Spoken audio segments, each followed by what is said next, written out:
Hi and welcome along to AFTV Transfer Daily, the show that keeps you up to date with players that have been linked with a summer transfer and moved to Arsenal.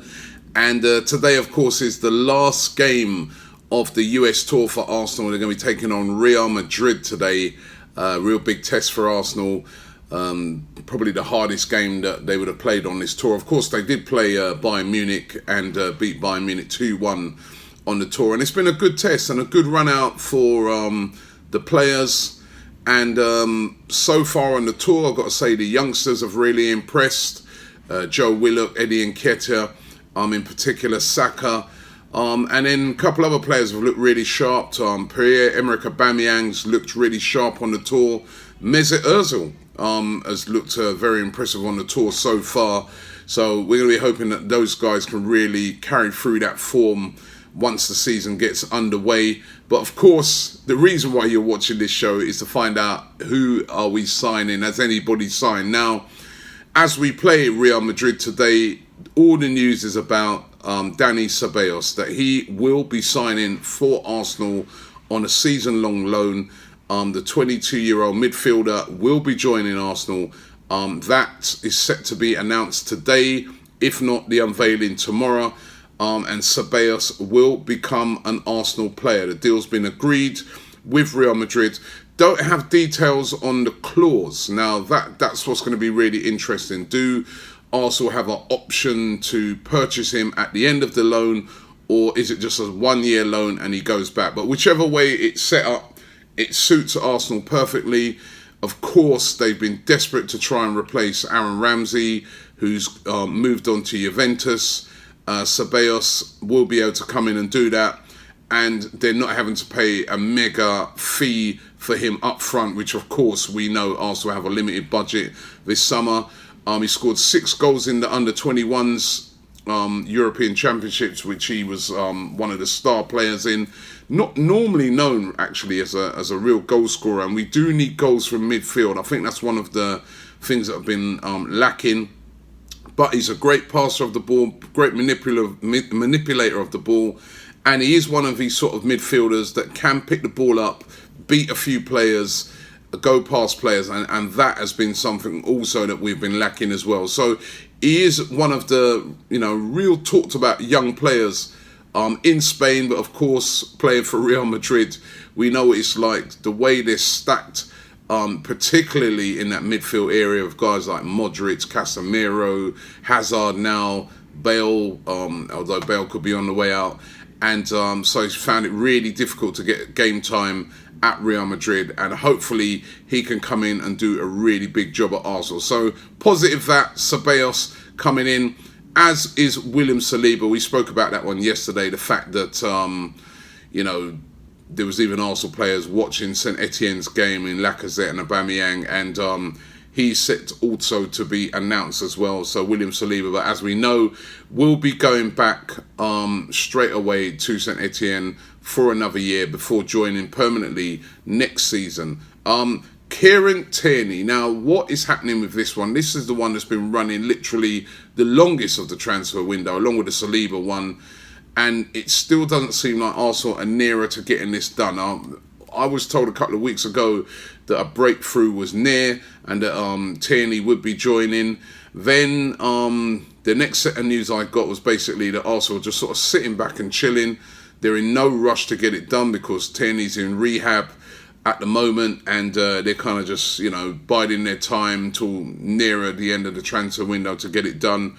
A lot of talk today now that Arsenal getting very frustrated with the whole situation, with the whole deal that they're trying to do with Celtic, and have started looking at other targets. Now, this, of course, makes sense to do that. If, a deal is getting frustrating, you've got to look at different plans. You can't just put your eggs in one basket. I still would expect to see the Tierney one get done. Arsenal definitely need a left back, and Tierney fits the bill perfectly. But at the moment, it's still at a stalemate, and Arsenal said to be looking at other targets. Now, of course, there's the Brazilian that Arsenal are looking at called Everton Soares of Grêmio. Now, major hint dropped on that one yesterday when a fan cornered Edu, of course, who's dealing with the head of recruitment right now, the ex-Invincible. and the fan asked him directly, are we going to be signing Everton Soares? And Edu's comments were, let's see, let's see. Now, take that as you will. That just might be just to sort of brush the fan off. He's been caught in a situation, doesn't want to say to the fan no, doesn't want to say to the fan yes. Might not mean anything at all, but certainly Arsenal are in talks over a move for Everton Soares, who of course can play on the left wing. Had a great Copa America, and Gremio have given him time off apparently to go and settle, as they say, private affairs. So again, it's going to be really interesting to see how this one really works out, because basically it's obvious that Arsenal are looking for a player to play out wide on that left-hand side. There's been a lot of talk about Zaha. I spoke to you guys yesterday in the show about the latest rumour on Zaha, where we've been told that Arsenal will be willing to throw Reece Nelson into the mix as part of a loan move to try and get Zaha. Soares is an option, and he will be a lot cheaper option as well, around about the £36 million mark, way cheaper as a matter of fact than having to spend 65, 70, possibly even up to 80 million on Wilfried Zaha. I'd love Zaha, but these things have got to make economical sense, and Soares would be an option. And the Zaha thing, there still doesn't seem to be any movement on it. Somebody that I know yesterday was saying to me that's got some little connections at Palace, saying that they still haven't received a bid from Arsenal for Zaha. At the moment, Zaha still hasn't thrown his toys out of the pram. I think that's the only thing that can prompt this move. Palace are going to want to hold on to him for dear life. They've already sold Wan-Bissaka. It is all down to Zaha. Will Zaha say, I want out, and really get ugly with the whole situation, or will it just be a situation that Arsenal turn their attentions to Soares and get that done instead, because it's a lot easier deal to get done and they're still getting in a quality player? You know what, I'm going to do a poll on it today as well. What do you think, Zaha or Soares? Which one of those two would you rather see come into the club? Vote for it in the poll today. And of course, there's Eddie Nketiah. Now, Eddie has been very, very impressive on this tour. He's looked hungry.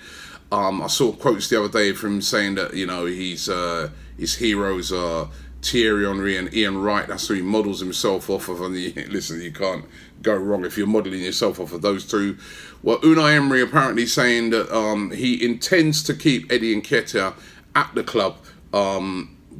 Does not intend to send him out on loan, which is good news, because I know from reading the comments the other day when I was talking about a loan move for him to the Championship, lots and lots of fans are coming out and saying, no, don't loan Eddie, keep Eddie at the club. And I think what Eddie's done so brilliantly on this tour, it looks like he's persuaded the manager to say to him, listen, I'm ready now to get into that first team.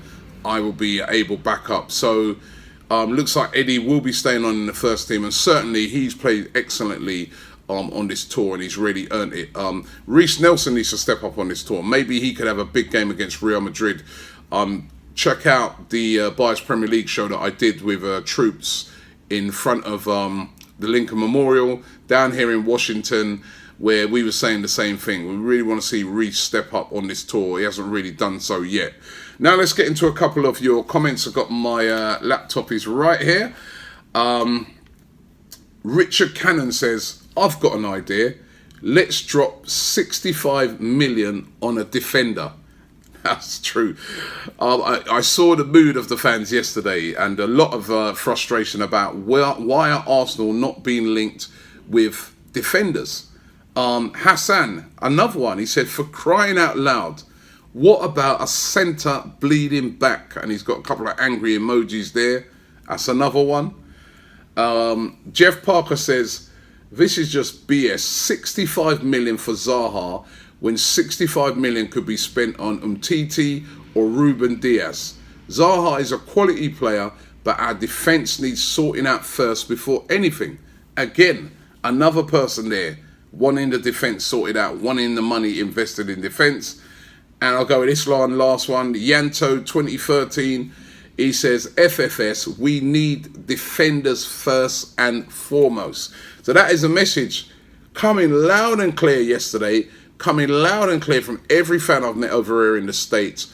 Arsenal, we need to sign defenders. All right, Tierney's one I know we're looking at, but we need a centre-back. We do not want to be going into the season with what we had last year. And that is actually worse than what we had last year, because it looks like Koscielny's going to be going. What, Socrates and, you know,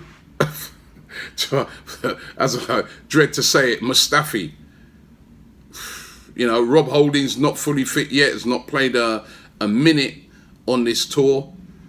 He's coming back to fitness, but he's not fit yet. We've got to go out there and buy a centre-back. And I've got to say, I agree with these guys. I mean, I would love to see Zaha come in. That'd be great.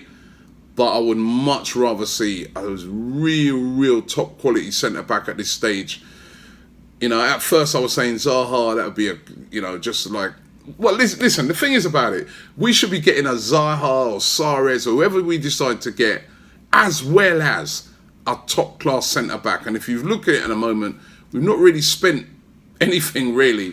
You know, we bought in Martinelli very cheap. We're going to get Ceballos on a loan. Saliba's going back on loan, so we don't have to pay most of that money. Money is there. Go out there and get a centre-back. Thanks for watching the show today. It's our last game today in Washington. And then we will be leaving out tomorrow to head back to the UK. So one more transfer daily to come here from the States. But thanks for watching all of them that we've been doing over here, and we'll see you tomorrow.